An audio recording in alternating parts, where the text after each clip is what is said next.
Hey there, it's Mitzi. Welcome to my channel. Today I have an update on what I've been reading, plus a very special readathon that I hope you'll join. Let's talk about it.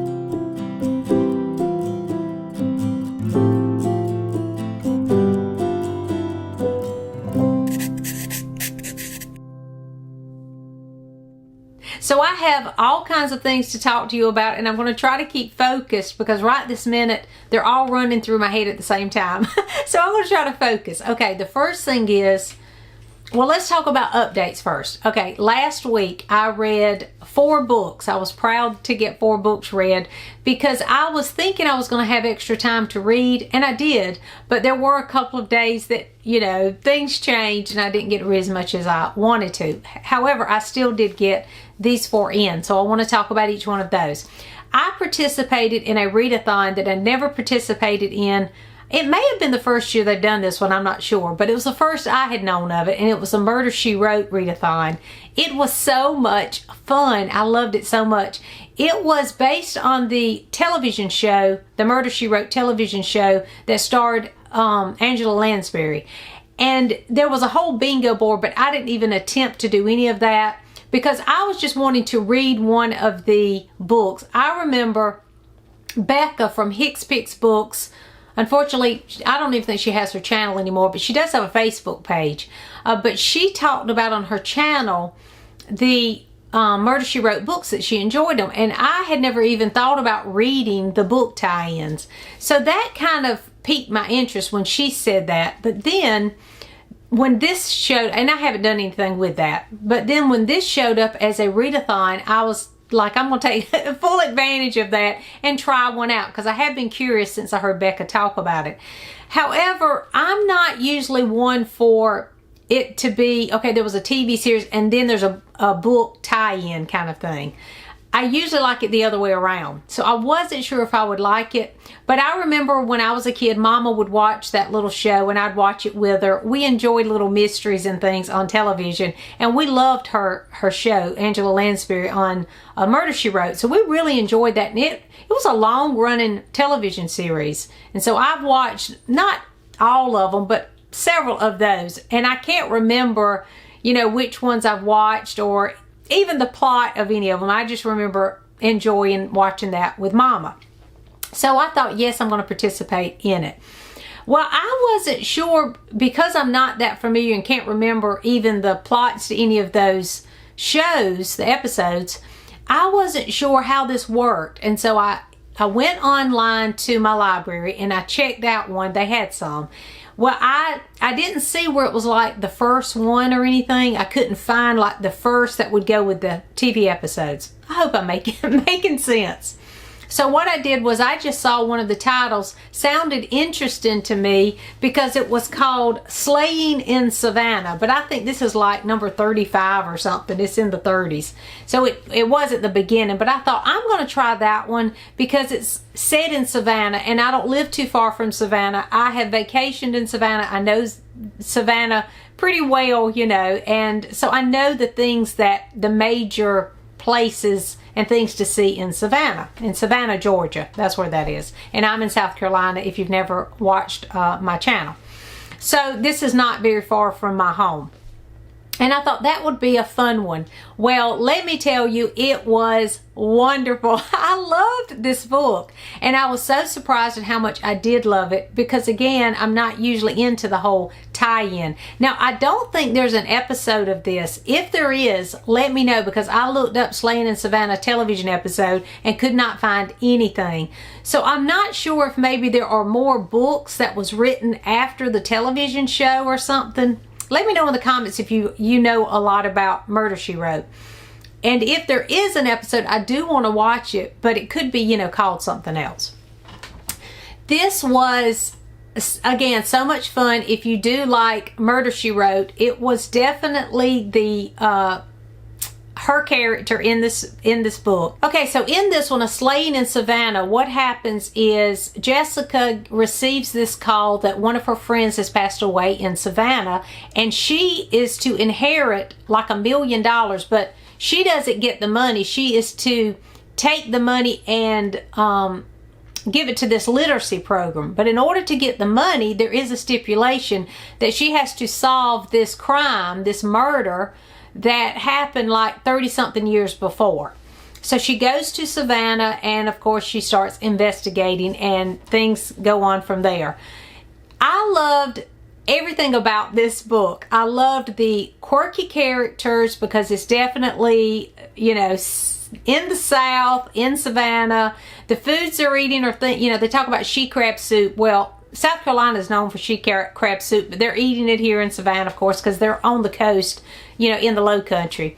So they're eating, you know, shrimp and grits and, you know, all the things that I eat all the time.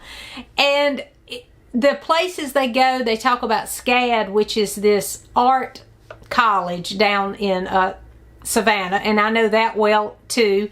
Flannery O'Connor's house is there, so she gives all these, there's several things, not just those, but she gives all these little landmarks for the area in Savannah. And so, of course, familiarity for me, I knew all of these places and I felt at home in this story. The setting is this old historic home, and I love anything that, you know, takes place in an old historic home. There is these ghost stories, you know, and it's not a spooky story or anything, but, you know, they're going to play on that because they're in Savannah. And there's like, you know, this couple that thinks there's ghosts there, and they're like ghost hunters, so it made it kind of funny for that reason, because, you know, they're convinced that there's this haunting.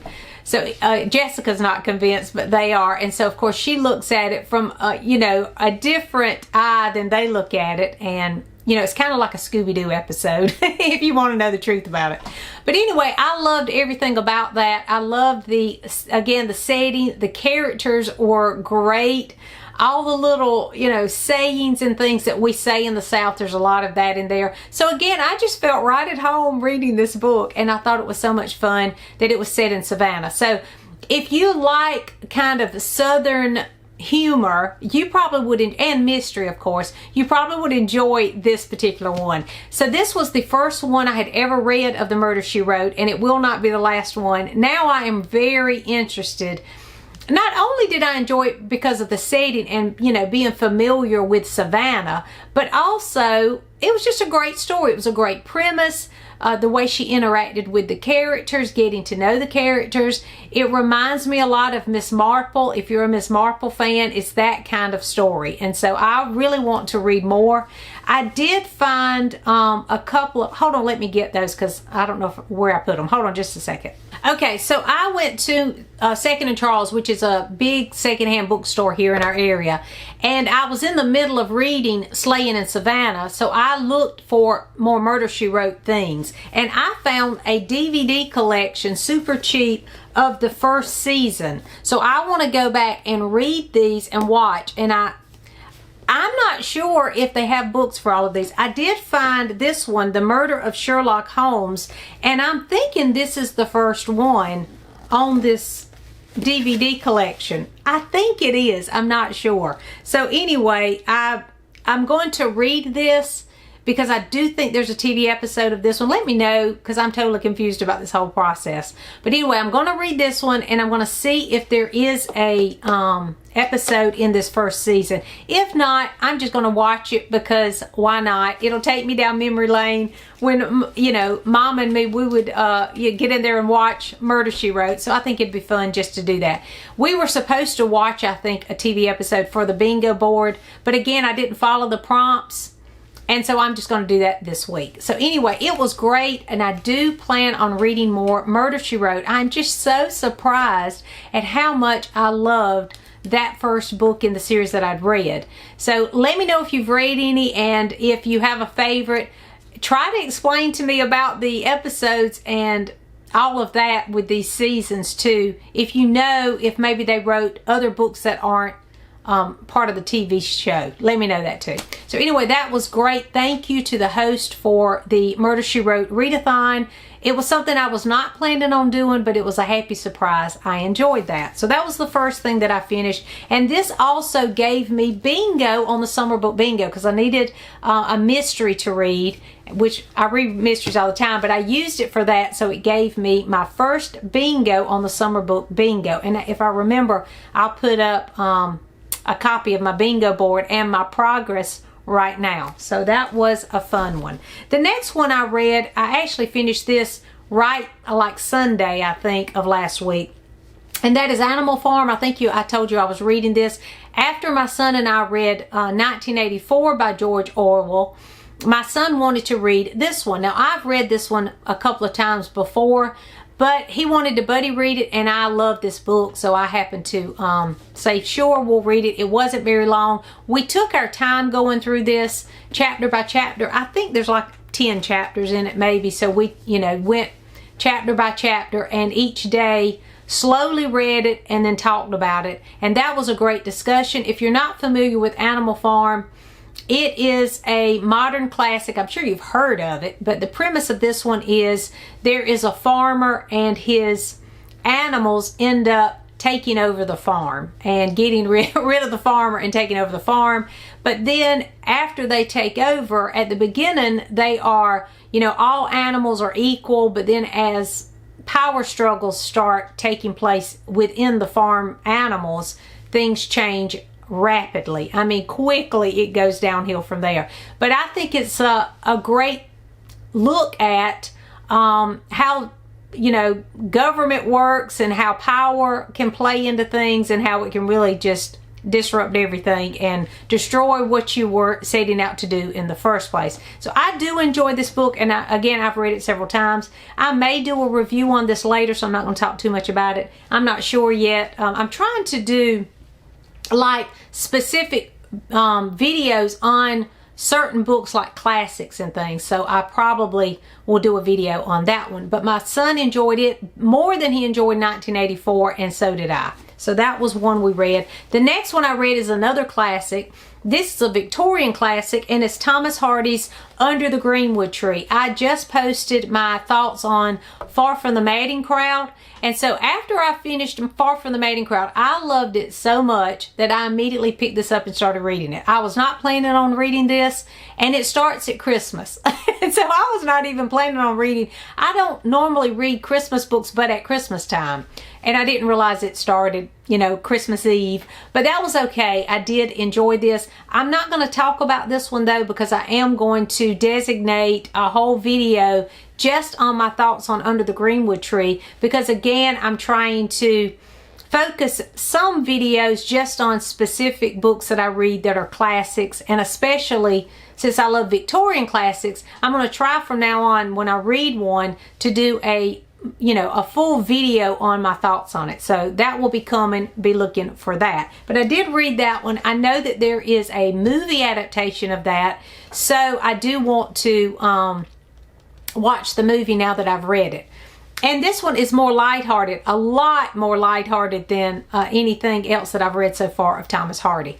And also, I forgot to mention, it has 2 E's, double E in the title for Greenwood, and that will work for summer book bingo as well. So this helped me get my bingo as well, because one of the prompts was 2 E's in the title. Well, I wanted double E in the title. I wanted to go a little extra on it, and I had one I was going to do, but then I noticed this was double E, so I used that. So that was one for the summer book bingo. Then one more I had for summer book bingo, as well as for the Chantel has the Read Your Book Challenge, Read Your Bookshelf Challenge that we do each year.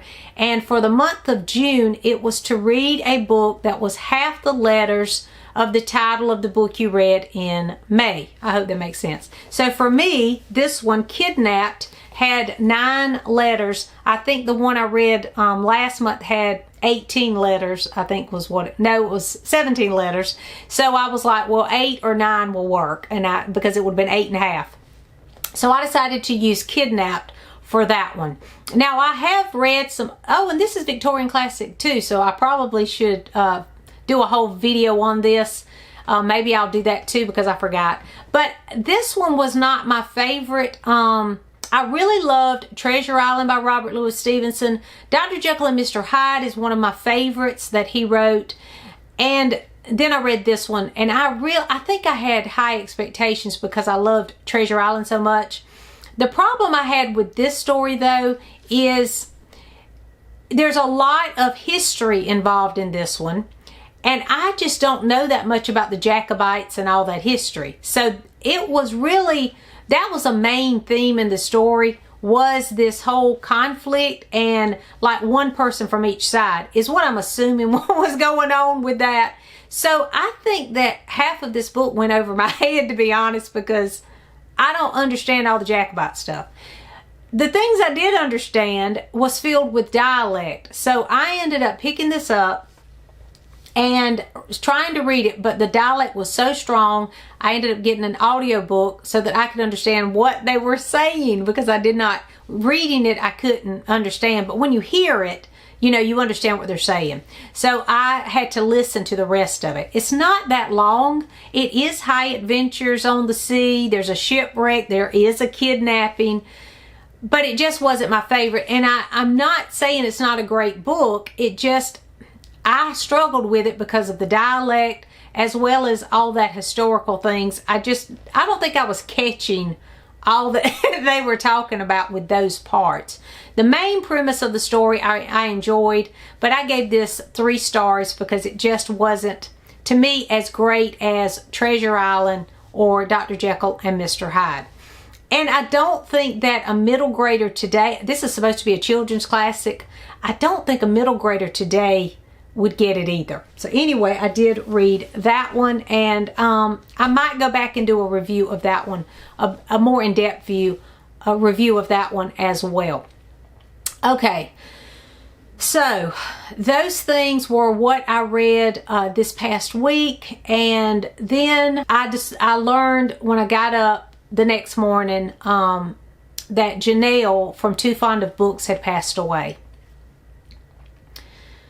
And I was heartbroken, of course. Janelle and I had become great friends since we both have, you know, haven't been on BookTube for that long, but we both have just loved reading together, talking about the books and all of those things. And if you have not followed Janelle's channel, her husband Aaron, he posted this wonderful video, a tribute to her and BookTube, and thanking the community and all of those things for supporting her channel. And he is going to continue her channel, Too Fond of Books, and I'll leave a link to that below.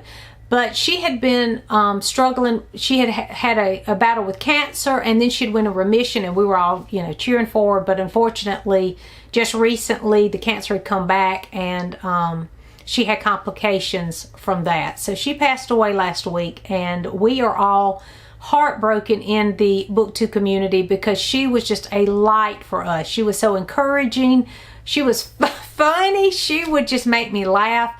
I had the privilege of reading Dombey and Son by Charles Dickens with Janelle in January. I kicked off my year with Janelle, and I am so thankful that I did.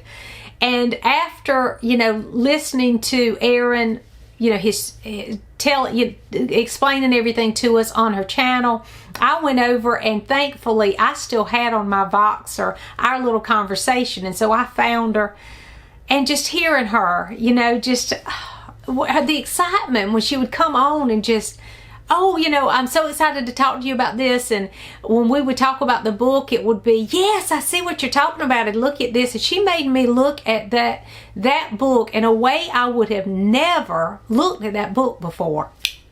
And so I'm so thankful that I had the privilege to buddy read that book with her. We had already planned out a couple of other books we were going to read after the summer. We were going to read these other 2 books, and so I still want to read those in her honor. And so I don't have them right now, and I won't be reading them yet. And I really, to be honest, I'm just not ready, don't have the heart to pick up those right now anyway, because we were going to do that together. But I am so thankful that I knew her, and that is one thing I want to encourage you. If you are one that watches BookTube and loves books, but you've been sort of hesitant about starting a channel, do it.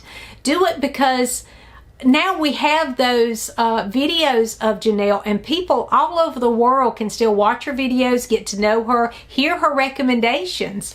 And so if you know, even if you don't want to start a channel, make sure that you make comments, and you know, when there's a sprint, go on and make comments on the sprints and those things, and join up, because you know, life's better when we all discuss these things together. And we are also thankful in the community for Janelle and what she meant to us. Now we are having there are a couple of booktubers who immediately took up the reins and said, let's do a Janelle readathon. So we're having the Janellathon this week, all this week, and the only prompt is to read something that reminds you of Janelle. And so I hope that you will participate if you did follow her channel. If not, go over to her channel and see if you can find something that she recommended, because let me tell you, she recommended some fantastic books. I pulled from my shelf this book. This is the Lady Hardcastle Mysteries. She gave me this book, actually. I was on one of her lives one night, and we were doing a game. She had this real fun way of, she loved games, loved playing games. And so she did this trivia. Well, what was so funny was it was all these mysteries, all this trivia about these mysteries. And I answered the most, so I won the book. So she mailed me this book, and it's the first one in the Lady Hardcastle, A Quiet Life in the Country. But what was so funny about it was I would never have known the answers to any of those. But I had watched all her videos, and she would talk about all these characters, and I had watched them so much that I could answer all the questions without even reading most of the books. Now, some of them I had read, but a lot of it she just talked about. So I was able to answer and win that night, because she had been so thorough in her reviews and her book talks that I knew it was like I had read the books too. So that was fun. And so, of course, I will treasure this book. Now, I do have the next one in this series, and so I do plan on reading that one soon. And of course, I'm going to write something in the front of this to remind me that Janelle gave me this. I know I won't forget that, but I'm going to, you know, put her name in the front of that one. And then I thought for the Janellathon, she was a huge Miss Marple fan, and she is the reason that Janelle and Alice in the Giant Bookshelf, those two booktubers are the reason that I even read Agatha Christie. But Janelle would tell me, I would send Janelle a message about, you know, I read this or whatever, and she'd say, oh, read this one next, that kind of thing. So we just had kind of a fun thing going on with which one to read. And she was all for Miss Marple. She loved Miss Marple. Well, I am in the process of trying to read all the Miss Marple books this year. So I have these two on my shelf, and Sleep and Murder is Miss Marple's last case. And then I also have a Caribbean Mystery also. These both are Miss Marple books. And since I already have them on my shelf, I think I have one other one, but I don't have it. I thought I would read one of these for the Janellathon this week. And it will be a delight. It will be an honor to read a book for Janelle this week. So I hope you'll join us. The other thing that I noticed too, something that Janelle and I both loved and we talked about a lot, were vintage copies. She loved these old vintage copies of Agatha Christie, and she would really be thrilled that I had these vintage copies of Agatha Christie that I was reading from. She has some great, I mean great Agatha Christie vintage copies, and when she would show them, I was like, ooh, I want that one, you know. So she loved those vintage covers of the Agatha Christie. She was collecting a lot of those. We talked about that a lot. And so I will be reading one of these vintage copies of an Agatha Christie. And that will be just want to celebrate the life of Janelle and how much she meant to us here on BookTube. So my prayers are with Aaron and the rest of the family as they go through this time. Let's all just go over and watch some of her videos, and I hope that you will participate in the Janellathon this week. So let me know what you've been reading, if you've read the books that I've mentioned in the comments, and also if you have a great memory, a fond memory of something, maybe a book that Janelle shared, let me know that too. Thanks for watching, and I'll see you soon.